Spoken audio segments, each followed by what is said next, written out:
You're watching the Coast to Coast Sports Show.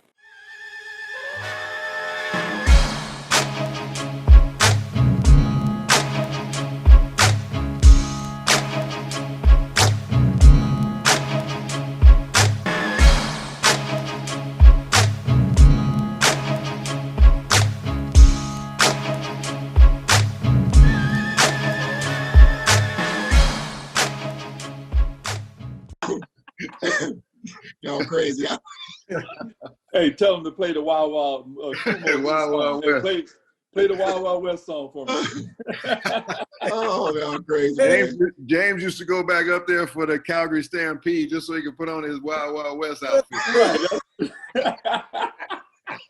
Hey, they named a bar after him. They sure did.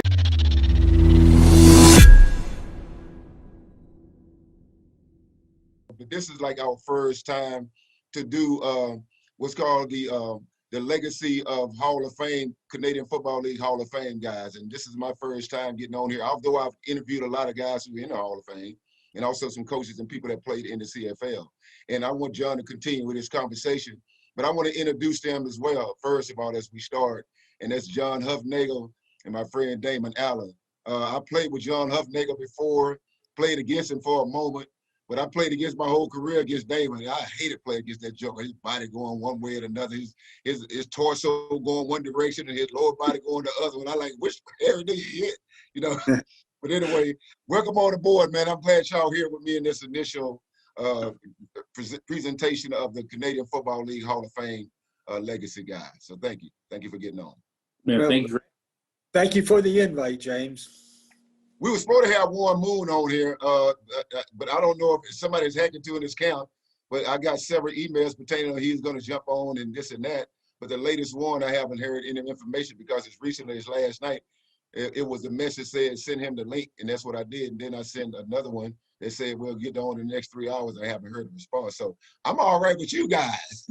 But the good thing about it is, though, I know all three of you, and pretty much I have not got on the Zoom call yet with some iconic figures that, you know, you probably didn't think you know, but I do know those people too as well. And I'm pretty much got to signal back in terms of what it looks like when I interview guys that I don't know because they were here before we were.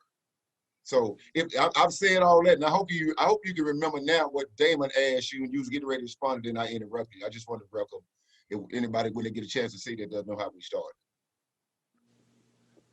That's pretty cool to get a defensive player interview and two former quarterbacks and offensive gurus or whatever sitting here talking to. You trying to learn some more information on offense, man? What are you trying to do over there? Hey, you know what's funny about that? I always wanted to be a quarterback. Like all of my best friends have quarterbacks. I mean, like Danny Bird is my boy. I mean, Shucks. I mean, like pretty much you. I can go down the list about quarterbacks. It's always been like really connected to quarterbacks some kind of way. Your fingers are too thick. Your fingers are too thick. Real. You're too ugly. But listen, Damon, do you remember what you said, what you asked him? Well, I think what you were pretty much suggesting or how beneficial it was for you to be connected with him. And then that's when I interrupted the response in terms of what you were saying back to John. No, I think a lot of times, I mean, sometimes you don't get the opportunity. Like this is my opportunity to really, praise Huff and what he's been doing and such an offensive mind that I've learned from over the years and the success he's having. And that has a lot to do with, just like Huff, giving back and, like I said, so for my opportunity, being coached by Huff, been coached by Jackie Parker was my first coach from Ronnie Lancaster on the Pow Pows, the guys that played the game. Like you have to understand, when I first came in the league, it was the Huffs and the Tommy Clemens and the who else? J.C. Watts and Conridge Holloway. What I sat back and watched. My first offensive series when Winnipeg, when Huff and Tommy Clemens was in Winnipeg, they were running the search series. That's what I had to learn. I watched nothing but film on Huff and Tommy Clemens on the search series because that's what they were implemented over there in Edmonton, my first year in the league. So with the Huff, with the certs here, you have to be able to slide, read, and then drop back. And so it's those things you learn. And you got to be ready to throw that slot, the hot read, along with the back going in the flat. So you have to read the Mac linebacker or the Sam and try to slip it in there before that little area there. So it's pretty neat to be able to talk to Huff and hear the things that the life lessons that you learned as well. Right. Well, first of all, when you were watching that film way back when, I think it was 8mm film. Absolutely. It was a lot harder to watch and splice and so on and so Yes. forth. It's not as easy as it is today to go back and review things. Right. But I appreciate all the nice things you said, Damon. As a coach, you really, really appreciate to help a player be prepared and see preparation pay off on the football field. Because there's every position you need to be prepared, but especially the quarterback position, just because there's so much knowledge that you need, and to have that knowledge at game time, it's a full week long preparation. It's just not, hey, I'm waking up, I'm going to look at a few sheets of plays and go out and play football. You have to know exactly what you need to do in any type of situation. What's up? What are you going to say, Jen? Look who's on. Hello, Mr. Moon. Good morning. Moonshine. What's going on, Damon? Hey, man. You got a grandpa beard and everything. Oh man, that COVID out here, man. They should lock down. COVID don't stop you from shaving, brother. No, I know. Hey, You've been doing it for a while, though. How you guys doing? James West, look at you, man. You look like you can still come off that edge. I bet you can. Boy. You can come off that edge. You can come off that edge. West, You can't catch me. Hey, Wes, it is the real warm moon. It's not a fake account. It is the real warm moon this morning. Hey, let me just say this last before I get Huff back to start, man, because we just started a few minutes ago. We got time. As a matter of fact, I'm on all of y'all time. Y'all got to jump off of whatever the case may be. I'm just glad you're here. We thought your email got hacked because I kept getting information. The thing said, call. I said, man, somebody hacked into Warren's account. And they over there playing with me. I'm going to slap somebody, whoever I find out who that is. But eventually you jumped on, man. I thank you for joining us, man. It's a pleasure to see you. Because let me tell y'all this right quick, Damon, you and John. It's like when Damon first, when Warren first came to Houston to play with the Oilers, I suggested he come to Houston. He know that, because when he came to town, I carte blanched him. We roll around town and this and that. And then he meets my neighbor, Clyde Drexler, my homeboy who played my basketball with my brother, and I was done. After them two got together, it was all, I didn't see Warren no more. As a matter of fact, I probably haven't seen Warren since the last time him and Clyde been together. Man, Clyde was playing in Portland when I got there. What are you talking about? Yeah, but he still lived in Houston quite a bit, but he was there. Y'all hung out quite a bit, too. No, you was always up in Canada when I was down there in Houston, see? Yeah, that's true. I'm really glad you came there, man. I just thought that was really cool for you to come to that city, man. It altered the whole experience about, what was happening there in the state of Houston, though. Yeah. But anyway, but anyway, John, once you go back, can you finish up what you were saying? Damon asked him again. Let's start over right quick. Damon, can you ask him what he was getting to respond to, and we'll go from there? Well, no, I was saying that when I was saying those things about Huff, it had a lot to do with his experience as a quarterback, his experience as a coach, and working with him, and just from outside looking in, the incredible knowledge that he has of playing the position and coaching the position. And like I said, the experience I had with Huff was with the BC Lions.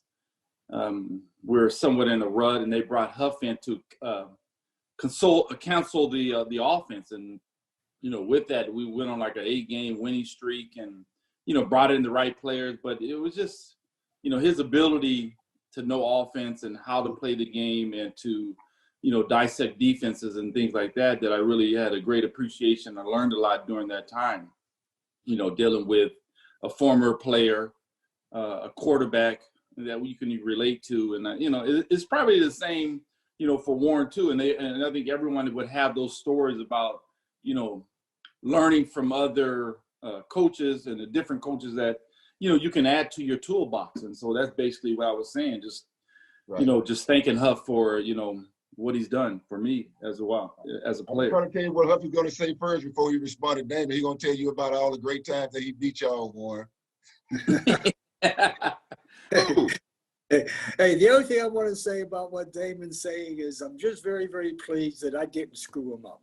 That's the biggest thing. Don't screw them up. Let their natural ability play the game, but give them some direction. And that's what I think my responsibility when I was a coach, you give him good direction, and hopefully he prepared himself and he understands the need for that preparation and go out and have fun. The game's still fun. And obviously the more prepared you are, the better you're gonna play. You're gonna win more, and you're gonna have more fun when you win. Right. So, Absolutely. I do want to say this. I mean, when I coached Damon, he was saying I was a consultant, which I was. So it was a very, very unusual situation because I, at the time, was coaching in arena ball. I was a coach for the New Jersey Red Dogs, and our season's over at the end of August or toward the end of August. And so BC flew me up and wanted me to consult for 2 weeks, which I did, but then they wanted me to continue on. And I said, no, I can't. I got my job back there. So they flew me in for the game, and I would be watching film through the week. They'd send me the film. I'd help the coaches make up the game plan, and then I'd fly into the game and call the plays. But what's very unique, Joe Pau was the offensive coordinator at that time. That's right. And Joe and I were great friends, as all quarterbacks should be. Right. And it was, it was just an unusual situation. It could have been a very, very difficult situation, but the players that were in the quarterback room and Joe and I, we melded and, like Damon said, had some good success. We didn't win it all, and when you don't win it all, there's always disappointment, but we had fun. We made sure, Joe and I made sure the quarterbacks understood what it was, how it was going to be done. Joe did an excellent job of getting the quarterbacks ready for the game, teach them the game plan, teach them during practice, and then I came up and called the plays. So it was a unique experience, one that I really enjoyed. I believe, Damon, the other quarterback in the room was Kahari Jones. Kahari Jones, that's right. That's right. Let me go here to Warren first, because what I'm trying to understand, because what you and Damon just expressed is over and over again, you give us guys something and they need to address it and then they need to operate on it. Okay, you plan, you plan and then you execute. Okay. But for Warren, they kept doing the same thing like over and over again. I'm like, how you gonna win like 5 years in a row? You ain't doing nothing but a search series the whole game, and y'all winning for like 5 years in a row with the same offense for 5 years in a row. How do y'all do that, Warren? I'm serious. It was just a combination of great leadership by our head coach and Hugh Campbell. He picked really good players as far as guys who would mesh together. We had great leadership on our football team. And we had great skill set as well. So I think the biggest reason we were so successful was our Canadian players. We had really good Canadian players on our team. We could go with an all-Canadian line, which most teams couldn't do that. We had really good outside linebackers that were Canadians, like Tommy Towns and Dale Potter. These guys were all CFL players.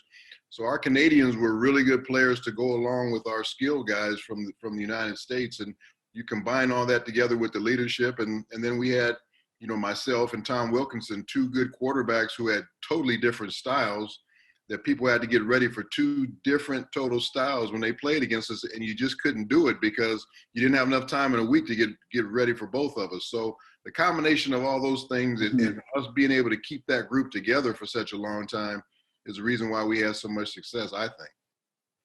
Man, I'm looking at you, man. I can't stand you the way you look, dude. You ain't age to beat, man. You got them glasses on, bro. I can't stand you, bro. I'm telling Man, that's what plastic surgery and makeup does. I don't got no Hey, let me ask you this, though. You talked about offensive linemen. I thought a lot of those offensive linemen, the lineman that you played with, I thought that whole line deserved to be in the Hall of Fame. But I only know one. I think Rod Skillman is the only one. What's his name? Who's the only lineman that's in the Hall of Fame? There's Rockenop. I think the biggest, and Rudy Phillips played with me, but as far as Warren, Warren, but he didn't play with Warren. It was there. Yeah, Rod was a young guy when he was backup when I was there. I think Rod might have started my last year at center, but we had Hector Pothier and Ted Milligan and Eric Upton and Bill Stevenson. All those guys were really, really good players.